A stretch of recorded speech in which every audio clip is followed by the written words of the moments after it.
Opa, como é que estamos? Hoje nós vamos estudar os vegetais e vamos ver a sistemática das gimnospermas e das angiospermas, chamados de vegetais superiores. Mas por que nós chamamos esses vegetais de vegetais superiores? Afinal de contas, qual é o critério que nós utilizamos para classificar os vegetais como sendo superiores? É o tamanho? Certamente não. O tamanho não é o nosso referencial quando a gente estuda os vegetais. Porque o tamanho, ele muitas vezes não mostra algumas estruturas que são internas deste ser e que caracterizam, então, um verdadeiro vegetal superior com todas as suas estruturas. Nós encontramos nos vegetais superiores as seguintes características. Primeiro, a presença de sementes. Ou seja, esses vegetais, de forma definitiva, conseguem uma independência da água para a sua reprodução. Vamos dar uma recapituladinha no que a gente já viu antes. Os vegetais inferiores, como por exemplo as algas pluricelulares, elas não possuem órgão nenhum. Elas não possuem vasos de condução e como o seu meio é a água serve como um perfeito ambiente amortecedor de impacto, evita a sua desidratação, evita, enfim, a exposição excessiva ao sol. Enfim, a água abraça essa talófita e acaba protegendo ela desses fatores. Agora, o vegetal ele começa a buscar uma independência da água, ele começa a sair do meio água e ir para o meio ar, o meio terrestre. E aí ele precisa necessariamente buscar estruturas que façam com que exista agora uma adaptação a um meio onde o atrito é muito maior, onde a irradiação do sol é muito maior, onde o choque mecânico, onde a desidratação ela é realmente muito mais efetiva sobre qualquer ser. Para isso, nesse caminho evolutivo surgiram, então, órgãos, né? Agora, Rogério, o que diferencia, por exemplo, uma samambaia, que é um vegetal intermediário, um musgo, que é um vegetal intermediário, de um vegetal superior que nós estamos vendo na aula de hoje? É a independência da água para a sua reprodução. Percebam que em pteridófitas, samambaias, já surgem vasos de condução, mas ainda não surgiu uma semente. Ainda não surgiu uma estrutura que envolve o embrião e que faz com que, então, não precise da água para haver essa proteção no momento do transporte, né, do grão, da parte masculina para a parte feminina. O encontro dos gametas, né, masculinos e femininos para a fecundação e a formação do zigoto e, consequentemente, de um novo ser. Como eu falei para vocês, as talófitas lá nas algas não tinham vasos de condução. Esses vasos de condução foram aparecendo nas pteridófitas e agora nós temos eles consolidadíssimos nesses grandes vegetais, que são as gimnospermas e as angiospermas. Vasos de condução bem constituídos também são característica de vegetais superiores. A outra característica que nós temos ainda para vegetais superiores é a presença de flores. Flores ou não tão bem constituídas, como é o caso das gimnospermas, ou de flores bem constituídas, bem vistosas, como é o caso das angiospermas. E ainda para complementar, realmente a solidificação do esporófito como sendo a fase dominante destes vegetais. Então percebam, vamos procurar fazer uma linha evolutiva dos vegetais. Algas, talófitas, não possuem nada, não possuem raiz, não possuem caule, não possuem folha, não possuem fruto, não possuem semente, não possuem nada. Não possuem vaso de nada. Nada. Esses órgãos, essas características tiveram que aparecer nos vegetais intermediários para que eles pudessem sair do meio água e agora conseguir colonizar o meio terra, o meio ar, fixados na terra. E agora, finalmente, a independência total do meio água. Gente, eu não estou falando que vegetal superior não precisa de água. Eu não estou falando da importância da água para a vida, porque a água é importante para todos os seres. Eu estou falando da necessidade da presença da água para a reprodução desses seres. Então, algas mergulhadas na água, briófitas, musgos, pteridófitas, samambaias, muita água, e vegetais superiores não precisa tanto assim de água. O exemplo são os cactos, que são plantas que estão extremamente adaptadas a viver em ambientes muito áridos, onde a água não está tão presente assim. Gimnospermas e angiospermas são o que nós chamamos de plantas espermatófitas, porque agora surge a semente. E a semente faz com que esses vegetais, finalmente, como eu já falei, se tornem independentes do meio água para a sua reprodução. E agora entra em cena o que nós chamamos tubo polínico. O tubo polínico, ele é resultado da germinação do grão de pólen e é ele agora quem vai entrar em contato com o óvulo que está dentro do ovário das flores femininas, para que haja então a fecundação e a formação de um novo ser. Antes, esse encontro do gameta masculino e feminino tinha que se dar pelo meio água, pelo meio aquático. Vamos falar então um pouquinho das gimnospermas. Eu não sei se vocês perceberam, mas a minha camiseta hoje está meio assim, um verdinho clarinho, um verdinho bebê, assim, né? Uma coisa meio, né? Até não desconfiem, né? Mas o que acontece? É uma homenagem aos vegetais da aula de hoje. As gimnospermas são, com certeza, os maiores seres vivos que nós encontramos na face da Terra. São os grandes vegetais do nosso planeta. E a característica principal das gimnospermas é a ausência de um fruto envolvendo essa semente. É o que nós chamamos de sementes nuas. Ainda para complementar a característica das gimnospermas, nós ainda temos a presença de uma flor. Só que não uma flor vistosa como nas angiospermas. Gurias, quem de vocês aí já recebeu flor do namorado, flor do amante, flor do ficante, flor do marido, para quem já é casada?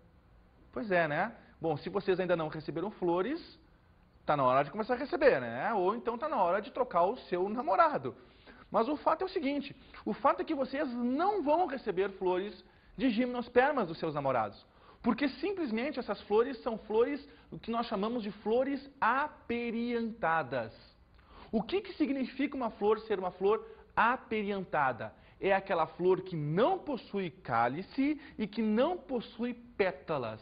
Não possui corola e não possui sépalas. Olha o sinônimozinho aqui, ó. Sépala, cálice. Pétala, corola. Muito bem. Então essas flores de gimnospermas, elas não são periantadas, elas são aperiantadas. São flores que não têm cores abundantes, são flores que não têm um cheiro agradável, são flores que não são macias, são flores que não têm aquela textura aveludada, como a gente está acostumado, quando você, guria, recebe a sua flor, a sua rosa, o seu lírio, o seu cravo do namorado.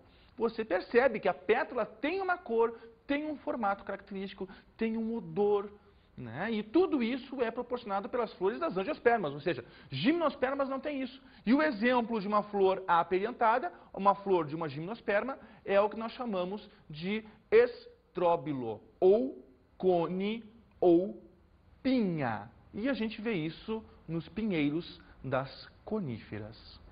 Pois muito bem. Se você está visualizando então este cone, este estróbilo agora no seu vídeo, você pode perceber que não existe a presença das cores, não existe a presença de um odor característico, pelo contrário, ela é dura, ela é rígida, ela é espinhenta, ela é machuca e ela não tem um atrativo para os agentes polinizantes. Logo, como é que se dá o transporte do pólen para a oosfera, do grão do pólen para o óvulo? Como é que se dá esse processo de fecundação desses grandes vegetais? Ele se dá através do ar, através do vento. É uma polinização que nós chamamos de polinização anemófila. Para você visualizar bem o que é uma anemofilia, ou polinização pelo vento, nós preparamos uma pequena experiência para vocês darem uma bisoiada. Olho na experiência! Bom, nós vamos agora fazer um experimento que demonstra o fenômeno da anemofilia, ou seja, da polinização através do vento, das gimnospermas. Como eu falei para vocês, as gimnospermas não têm flores coloridas, logo não atraem os animais, e quem faz então a polinização é o vento. O vento está aqui no nosso ventilador. O grão do pólen passa a ser o farelo e a flor feminina passa a ser o meu dedo. Se eu tenho apenas um grão de pólen, a chance dele encontrar a minha flor feminina diminui muito. Agora, se eu tenho vários, centenas, milhares de grãos de pólen, a chance desses grãos de pólen encontrarem ao acaso a minha flor feminina aumenta drasticamente. E é o que nós tentaremos demonstrar agora para vocês. Para isso, eu trouxe a minha assistente Flávia, que vai fazer o vento e que vai fazer, então, esse processo todo, né? Vamos lá, então, Flávia. O vento, a flor feminina e o processo de polinização.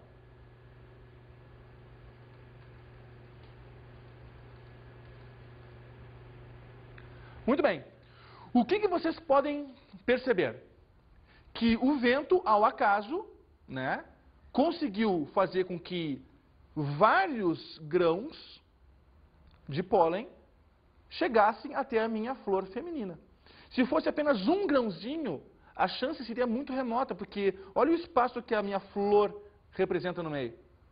Então, quanto maior a quantidade de grãos de pólen eu tenho, mais eficiente vai ser esse processo. E é por isso que as gimnospermas investem tudo que elas têm na quantidade e na leveza do grão do pólen.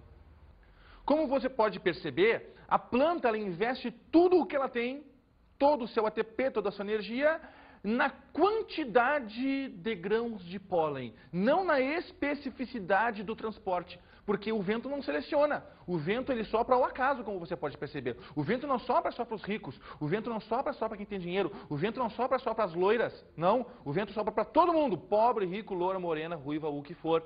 Então, agora olha só, vamos pensar um pouquinho em casa. Qual é a minha maior chance de ganhar na loto? Eu jogando um cartão ou 100 mil cartões?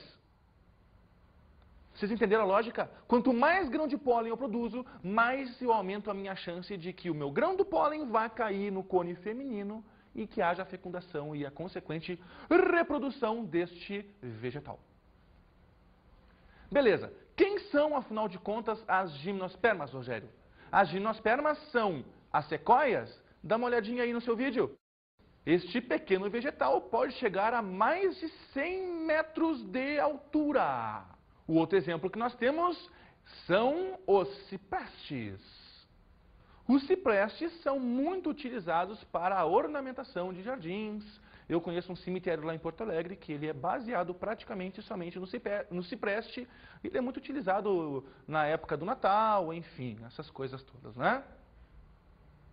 O outro exemplo que nós temos são as cicas, como você também está vendo no seu vídeo. E as cicas também, né? Parece uma palmeirinha, mas não é. E ela é muito utilizada também para adorno de jardins. E o outro exemplo é a famosa e ainda desconhecida ginkgo, é a ginkgo biloba, né? A ginkgo biloba, muito famosa, porque ela sempre é comentada, citada como um dos elementos desses chás, dessas cápsulas de emagrecimento, em que você perde 7 quilos em uma semana, sem perder a saúde, blá, blá, blá, blá, blá, blá, blá, blá, blá, e assim por diante. E o último exemplo é o exemplo da araucária, a árvore típica do estado do Paraná, também chamado de pinheiro do Paraná. Essa árvore ela é encontrada em ambientes em que a altitude mínima seja de 500 metros acima do nível do mar. São árvores típicas de climas temperados e você, na época então do inverno, encontra bastante a presença dessas sementes para o consumo na sua casa e também, né? Conhecido por sua magnitude e porte elegante, o pinheiro, cujo nome científico é Araucária angustifolia, é a árvore símbolo do Paraná, com 20 a 40 metros de altura e 1 a 2 metros de diâmetro de tronco cilíndrico, raramente bifurcado.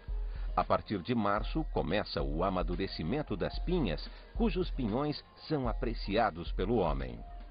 Da mata de araucária, que caracteriza a paisagem do sul do Paraná, que primitivamente ocupava uma área de 73.780 km² dentro do estado, atualmente restam apenas uma área de aproximadamente 1,3%, estando a espécie ameaçada de extinção devido à exploração indiscriminada de que vem sofrendo. Como você pode perceber, essas gimnospermas elas têm um apelo comercial madeireiro muito grande. E a sua extração de forma desenfreada, sem que haja um controle ou até mesmo a reposição desses vegetais no ambiente, está fazendo com que esses biomas eles acabem entrando em processo de colapso. Temos que ter cuidado com isso para o nosso futuro. Vamos dar agora uma olhada no ciclo de vida das gimnospermas. A fase dominante desse vegetal é o que nós chamamos de esporófito. É a parte vistosa do vegetal. O esporófito domina e o esporófito ele é 2N, ele é diploide. Gente, o esporófito ele gera o esporo. Pois muito bem, e o esporófito gera o esporo através de uma meiose. Então, você observa que existem sexos separados nas gimnospermas. Existe então um cone masculino e existe um cone feminino. Sinônimo de cone, estróbilo. E existe um estróbilo masculino e existe um estróbilo feminino. E esses estróbilos é quem produzem, então, as células que vão entrar em contato uma com outra para a formação da semente. Percebam que o cone feminino ele é maior do que o cone masculino. E por isso nós usamos prefixos que designam esses tamanhos. Mega para tudo o que for feminino e micro para tudo o que for masculino. Então, o estróbilo feminino agora passa a se chamar megaestróbilo. O cone masculino passa a se chamar microestróbilo. Cada dente, cada dentinho desse estróbilo que você está vendo no seu vídeo agora, cada dente é uma folha modificada. E isso, então, no feminino chama-se megasporófilo e no masculino chama-se microsporófilo. Cada dentinho desses, cada folhinha modificada dessas vai ter dentro de si, no feminino, um megasporângio, proteção do esporo, megasporângio no feminino, microsporângio no masculino. E o que o megasporângio vai proteger? O megásporo. O esporo megásporo. E o que o masculino vai proteger? Microsporângio protege o micrósporo. Então nós temos na pinha masculina o micrósporo e nós temos na pinha feminina como resultado o megásporo. E o micrósporo sai em direção ao megásporo. E é pelo vento que se dá essa polinização, essa anemofilia. Olha que coisa bonita, né? E o encontro dos dois vai gerar, então, o embrião. E o embrião vai se desenvolver e vai gerar a semente nua, peladinha, sem a presença do fruto, daquela consistência doce e que tanto delicia o nosso paladar. Pois muito bem, gente. As angiospermas possuem fruto. Possui uma semente envolvida por uma substância rica em frutose, em água, sais minerais, e que serve de alimento não só para o homem, mas para toda a fauna que existe no nosso planeta. Seja ela uma fauna de vertebrados, de cordados, como por exemplo macacos, peixes, aves, ratos, o homem, como também a fauna de invertebrados, como diversas espécies de insetos, né, como por exemplo, de artrópodes, né, como por exemplo as aranhas, enfim. Mas então o que acontece com as angiospermas? As angiospermas elas têm então um aprimoramento das suas táticas reprodutivas. As angiospermas elas usam de um artifício muito sacana. Elas subornam os seres da floresta, né? O que elas oferecem então para esses seres? Uma flor.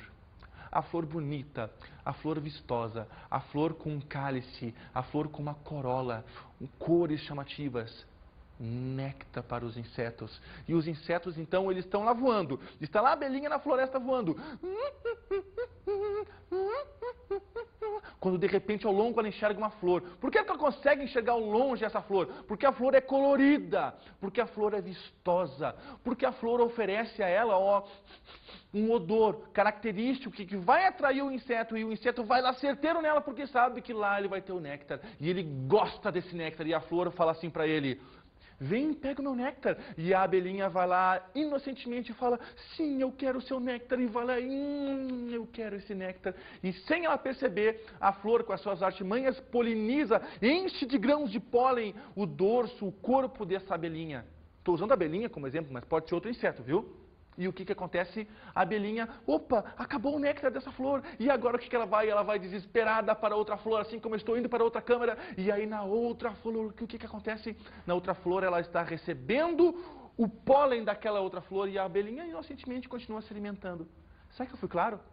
Então, o que as angiospermas fazem? Elas mostram, ó, inseto, eu estou aqui. Ó, o cheiro, ó, eu estou aqui. Ó, a cor, ó, eu estou aqui. Ela é chamativa. E outra, ela oferece o doce, a comidinha para o inseto. O inseto vai lá como, ó, meu Deus, que maravilha. E ela está subornando esse inseto que não sabe que está sendo subornado. Então, ela investe pesado em quê? Ela investe pesado em logística. Ela investe pesado em transporte de grão de pólen. Percebam que na anemofilia, pelo vento das gimnospermas, elas não fazem isso. Elas investem pesado no quê? Na quantidade para ter êxito, porque é o acaso. Agora, nas angiospermas, não existe mais acaso. Existe o investimento pesado no inseto como meio transportador. Então, ela faz de tudo para conseguir um agente polinizante, que agora é o inseto. E essa polinização é chamada de polinização zoomófila, feita então por animais. Então, como vocês podem perceber, essas flores coloridas são diferentes das flores das gimnospermas. Nas gimnospermas nós tínhamos flores aperiantadas e nas angiospermas agora nós temos as flores periantadas, vistosas, com cálice, com corola, enfim. Vocês percebem que cada uma das peças, ou seja, cada um desses verticilos florais, cálice, corola, são modificação das folhas desse vegetal para a formação de uma flor. Flores unissexuadas ou hermafroditas são as flores das angiospermas. Unissexuada significa flor masculina e flor feminina. Flor hermafrodita significa que na mesma flor eu posso ter os dois órgãos reprodutivos. Gineceu, quando feminino, androceu, quando masculino. É sempre bom frisar que mesmo que a flor seja uma flor hermafrodita, tem os dois sexos, ela sempre procura fazer a reprodução cruzada, ou seja, gametas de um com gametas de outro, para que ela não fique com a sua mesma carga genética, para que ela consiga, então, uma variabilidade maior. Vamos dar uma olhadinha agora nas enquetes que nós preparamos para você, porque afinal de contas, nem sempre o que parece é. Fala aí, cara! Fala aí! Couve-flor é fruta? Não. Na tua opinião, couve-flor é uma fruta? Não. O que é couve-flor? Legumes. É uma flor. Hum? Couve-flor é uma flor. Não, eu acharia que é legumes. Tomate é fruta ou verdura? Verdura, pra mim. Coisa como verdura também. É uma fruta? Eu acho que é fruto. Maçã, olha que linda, vermelhinha e tal. Fruta. Agora é uma fruta. Certeza? Uma fruta? É fruta? É. É uma fruta? Uma fruta, né? Batata é fruta? Não, na minha opinião é legumes. O que é? Legumes. Batata é fruta? Não, batata, uma leguminosa. É fruta? Não, é legume, eu acho. Legume? Já ouviu falar em tubérculo? Não. Prazer. Batata, tubérculo. Realmente é um pouco difícil nós caracterizarmos de vez em quando o que é um fruto, o que não é um fruto verdadeiro. E muitas vezes o que parece não é. E é por isso que os erros são tão comuns no nosso dia a dia. A gente pode estar jurando que está comendo uma fruta, quando na verdade nós não estamos comendo uma fruta. Ou nós não estamos comendo uma fruta verdadeira. O que é um fruto? E o fruto é uma característica de angiosperma. O fruto é o desenvolvimento do ovário da flor. E tem frutos que são o desenvolvimento de receptáculo ou até mesmo de pedúnculo dessa flor. O exemplo clássico disso é esta fruta querida aqui, a maçã. A maçã é um pseudofruto, ou seja, ela não é o desenvolvimento de um ovário de uma flor, mas sim, no caso da maçã, de um receptáculo. Vamos dar uma olhadinha nessa maçã já cortada aqui que eu reservei para vocês. Ó. O que a gente percebe na maçã já cortada aqui? Ó? Que essa parte interior aqui, ó, delimitada inclusive, é que é o fruto verdadeiro. Que no caso não se desenvolve tanto quanto o receptáculo. O receptáculo se desenvolve tanto que ele acaba por abraçar o fruto, formando a estrutura que nós geralmente comemos. Nós veremos mais detalhes sobre frutos de verdade e pseudofrutos na aula de organologia vegetal, onde nós veremos outros exemplos de pseudofrutos, como, por exemplo, o figo, como, por exemplo, o caju, e outros exemplos de frutos, como o abacate, como a manga, como a azeitona, como o tomate, como o mamão, entre outros. Assim como existem os frutos que nós comemos, que nós chamamos de frutos carnosos, existem frutos também que nós não comemos, que são duros e nós chamamos de frutos secos. Então, olha só, existem frutos carnosos, suculentos, ricos em água, em frutose, saborosos. E existem frutos secos, frutos que não se desenvolvem, que não acumulam água, que não acumulam frutose e por isso tem um aspecto realmente rígido, lignificado, mas que também envolvem uma semente, que também protegem uma semente. Como, por exemplo, o feijão, como, por exemplo, a vagem. Vamos dar uma olhadinha aqui, ó. A vagem, ela é um fruto seco. Né? Nós não comemos essa fruta da maneira crua.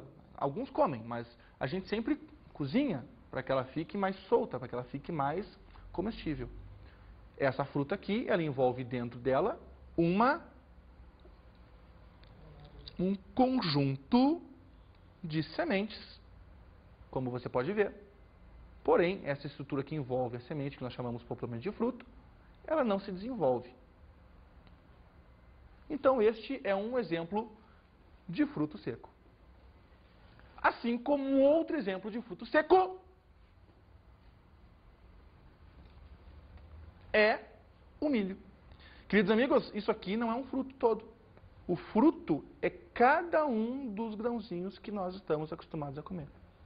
Cada grão do milho é um fruto seco. No caso, nós comemos. Mas é claro que aquela quantidade de água e de frutose que nós estamos acostumados a comer num fruto comum não está presente em cada um dos grãos. Pois muito bem. Vamos ver um pouquinho como é que funciona o ciclo da vida de uma angiosperma. Você está vendo no seu vídeo aí uma figura que mostra uma flor que é uma flor hermafrodita. Uma flor que tem o sexo masculino e o seu androceu, e o sexo feminino como o seu gineceu. O gineceu, ou órgão feminino, na verdade, é um conjunto de carpelos. O carpelo é a popular garrafinha essa que você está vendo no esquema. Então, um conjunto de carpelos forma um gineceu. Com relação ao masculino, o androceu é o conjunto de estames. O estame que você está vendo no seu vídeo agora no esquema, coletivamente forma um androceu. Cada gineceu contém dentro de si um óvulo, cada androceu contém dentro de si uma antera. E da antera surge o grão do pólen. O grão do pólen é transportado pelo transporte, pela polinização zoomófila da flor masculina para a flor feminina e o pólen pousa na boquinha da garrafinha do carpelo, numa zona que nós chamamos de estigma. E ali ele germina, formando o tubo polínico. Como você pode ver agora neste segundo esquema. Você vê o grão do pólen aterrissado, pousado no estigma da flor, tá? Formação do tubo polínico que penetra pelo estilete e vai em direção à micrópila, que é um poro, que é uma abertura do nosso óvulo. E dentro do óvulo tem uma célula muito especial que nós chamamos de oosfera. Então, o núcleo reprodutivo do tubo polínico vai se encontrar com a oosfera e vai dar origem ao embrião. E o núcleo vegetativo do tubo polínico vai se encontrar com as células chamadas de sinérgides e vai dar origem ao albúmen, ou endosperma, que é a substância que vai alimentar o embrião nos primeiros estágios de vida da germinação do próximo ser. Pois muito bem, esse nome de fecundação, esse tipo de fecundação é chamada de dupla fecundação. Por quê? Porque o núcleo vegetativo vai com as sinérgides e o núcleo reprodutivo vai com a oosfera. Existem duas fecundações aí, e é por isso que é chamado de dupla fecundação. Só um lembretezinho, um detalhezinho muito importante. O endosperma, ele é 3N, ele é triploide, mas ele será consumido logo nesses primeiros estágios de vida, porque ele é o alimento do embrião. Uhul. Com relação a isso, nós temos então, em relação ao embrião, nós temos dois tipos de sementes. Nós temos as monocotiledôneas, com apenas um cotilédone. O que é um cotilédone? É uma folha modificada para fins de alimentação do embrião. E nós temos as dicotiledôneas. As dicotiledôneas possuem dois cotilédones, duas folhas modificadas para fins de nutrição, alimentação deste mesmo embrião. Um exemplo de uma monocotiledônea, o milho. Um exemplo de uma dicotiledônea, o feijão.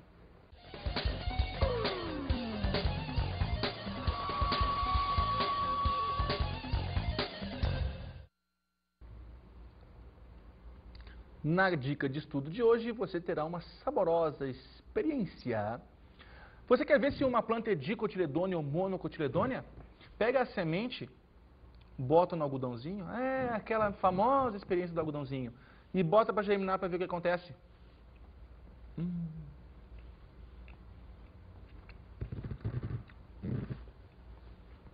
Bergamota, mexerica, mimosa, o que for. Isso aqui é uma mono ou dicotiledônea? Amendoim, milho, mono ou dicotiledônea? Laranja, mono ou dicotiledônea? Maçã, mono ou dicotiledônea? Divirta-se. E outra, as frutas são sempre uma ótima opção na dieta. Bons estudos!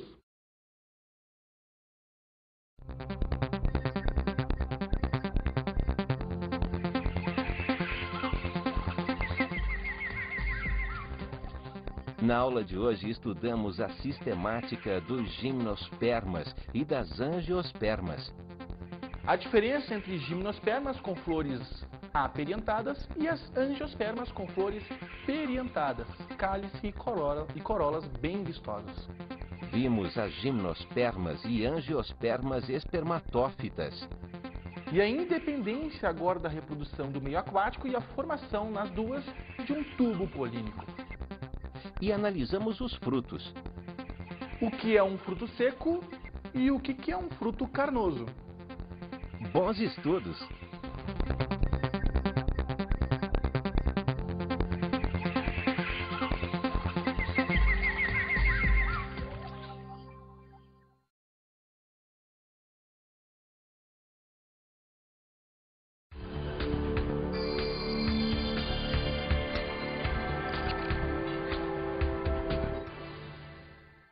É muito importante que o aluno consiga contextualizar o assunto.